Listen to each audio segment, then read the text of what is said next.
आपको पता है मशहूर और मारूफ किताब है, उसमें से हमने ये टोटका लिया है। यहाँ पर ये देखिए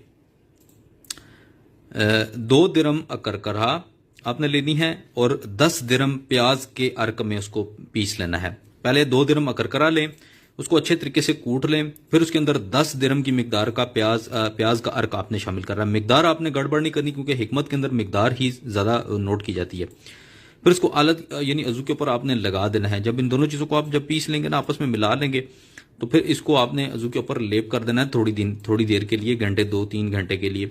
यहाँ पर लगाने से खूब दराजी पैदा होती है, यानी लंबाई खूब पैदा होती है। जो लोग लंबाई के शौकीन है ना, जिनके अज़ू में मोटाई तो है लेकिन लंबाई नहीं होती ना, वो जो कहते हैं कि यार अच्छे तरीके से लंबाई पैदा हो जाए, तो उनके लिए बड़ी ख़ास चीज़ है। ठीक है, तो इस चीज़ को ज़रूर इस्तेमाल करें। और उसके अलावा नीचे ये देख सकते हैं कि ये नुस्खा जात इस किस्म के भी मिलते हैं। ये देखिए, गधे के मगज़ को रोगन कुंज में जोश देकर अज़ू पर